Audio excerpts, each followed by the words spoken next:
Ça se bouscule dans les coulisses. Un autre Frédéric a pris place. Frédéric Vol, vous, effectivement, vous avez créé Food Pilot, ou Food Pilot, mais on va le dire en anglais, hein, ça passe mieux, Food Pilot. Sachez qu'il y a de l'enjeu, Frédéric, il y a de l'enjeu car le gagnant, qu'est-ce qu'il va remporter ? Il va remporter un article sur le site média Le Comptoir des éleveurs, donc visibilité énorme. Et également, si vous êtes le gagnant de la semaine, il y a un autre lot. Il s'agit d'un post sur les réseaux sociaux avec un accompagnement boost de 1 000 €. Alors sans vous mettre la pression, il y a de l'enjeu aujourd'hui.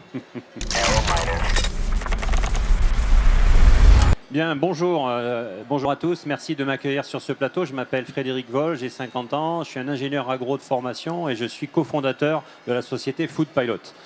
Alors, on va parler d'environnement dans les filières agricoles et agroalimentaires, parce qu'on va aller jusqu'au consommateur. Aujourd'hui, on est à un point de bascule.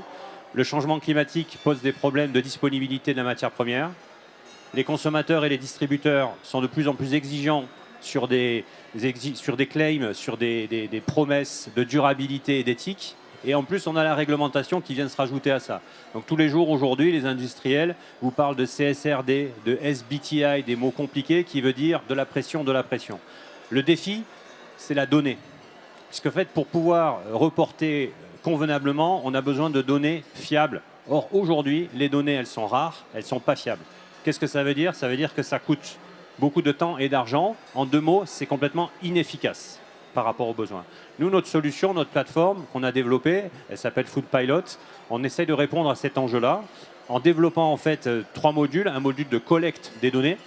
Donc, on collecte les données là où elles sont, dans les Farm Management Systems. Vous avez cité Mes Parcelles, on est connecté à Mes Parcelles. SMAG, Baoba, on est en discussion avec eux. On ne va pas inventer l'eau chaude, on va chercher la donnée là où elle est, déjà. Ensuite, on fait du calculatoire pour avoir une vision à 360 des impacts environnementaux, de l'empreinte environnementale jusqu'au bilan carbone, l'ensemble de ces éléments-là. Et le 3e point, c'est la face non visible de l'iceberg, c'est qu'on gère la data. On utilise l'intelligence artificielle au service de la correction des données, de l'ajustement des données, parce qu'aujourd'hui, en fait, on se rend compte qu'on a ce besoin-là.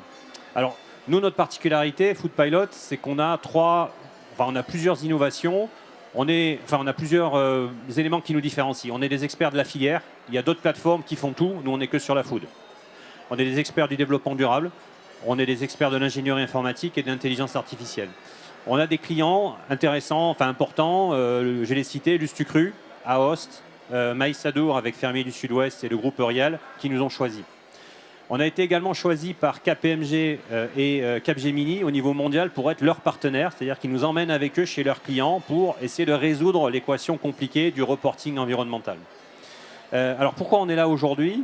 On est là aujourd'hui, notamment dans le sommet de l'élevage, pour ne pas oublier qu'à la base d'une alimentation supposée durable, il y a une agriculture.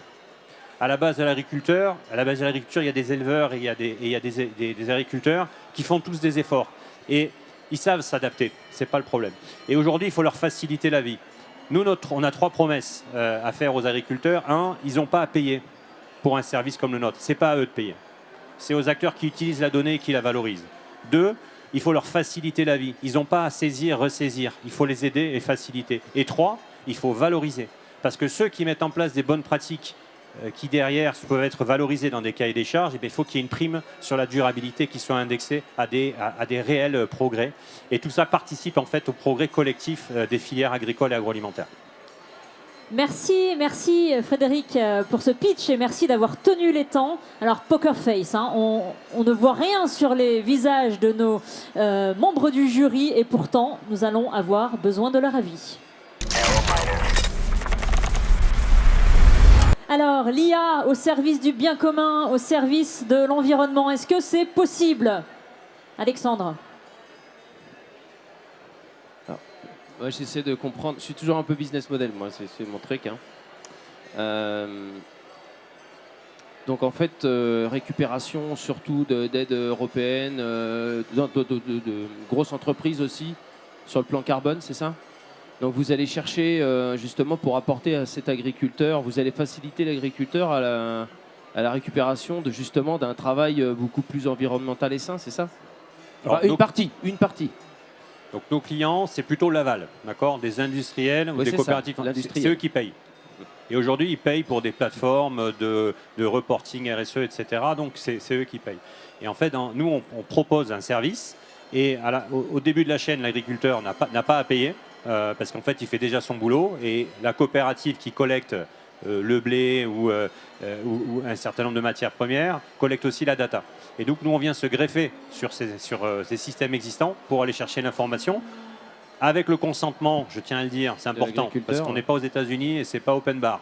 Hein, on est en Europe, on a un partenaire qui s'appelle Ag Data Hub qui gère le consentement et l'identité numérique. C'est un point très important.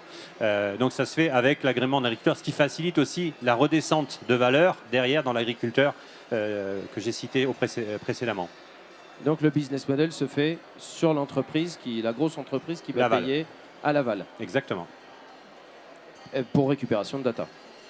Pour récupération de data en partie. Voilà, la data étant une matière première, et pas la seule, parce que, juste un mot là-dessus, parce qu'on parle de l'agriculteur, mais derrière, il y a la consommation énergétique des bâtiments, il y a les transports, parce qu'il faut bien voir que la durabilité, c'est au champ, mais jusqu'à l'assiette. Et donc, il faut pouvoir reporter toutes les informations. Alors, c'est plus facile dans une usine, d'accord, que auprès de 1000 agriculteurs qui sont équipés SMAG, Mes Parcelles, Geofolia, où il faut rendre tout ça interopérable. Voilà. Mais c'est l'ensemble de ces données-là que nous collectons et que nous traitons. Victor? Moi, je trouve le business model hyper intelligent. Le fait de ne pas faire payer les agriculteurs, c'est parce que... Elle est peut-être là l'innovation, ne pas faire payer encore une fois les agriculteurs. Mais c'est souvent une innovation, elle peut venir du business model. C'est des choses qui existent déjà, de la collecte de données et autres.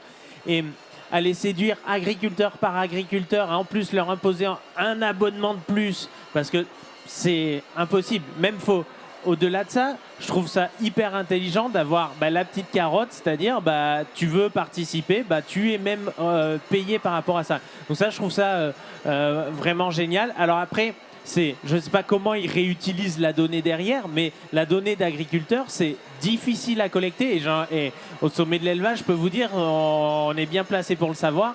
Et l'IA, aujourd'hui, ça facilite énormément la vie. Nous, au sommet de l'élevage, pareil, on utilise de l'IA pour faire évoluer un petit peu le comportement des visiteurs, le comportement des agriculteurs dans notre salon.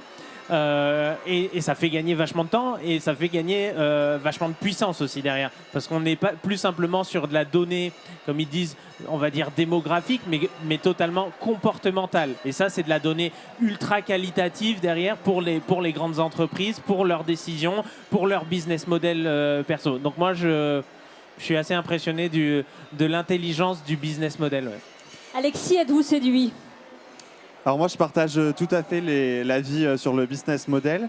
Vous avez cité aussi AOS, etc. Moi, j'ai quand même une petite question. Effectivement, le fait que l'agriculteur ne paye pas, c'est très bien. Mais par exemple, pour un petit producteur qui fait de la vente directe, est-ce que c'est pertinent d'avoir un peu ce score de durabilité? Parce qu'on voit fleurir le Nutri-Score, etc. Est-ce que ça pourrait être pertinent pour valoriser davantage ces produits, d'avoir aussi un petit peu votre évaluation? Alors, c'est vrai que dans le pitch, j'ai insisté sur les grands groupes qui sont soumis aux exigences réglementaires. On adresse également les plus petits producteurs par l'intermédiaire d'une offre qui s'appelle Food Pilot Collective, où on s'adresse aux interprofessions. C'est quoi l'objectif? C'est de dire une interprofession qui réunit plusieurs producteurs veut aujourd'hui faire progresser sa communauté sur des critères de durabilité.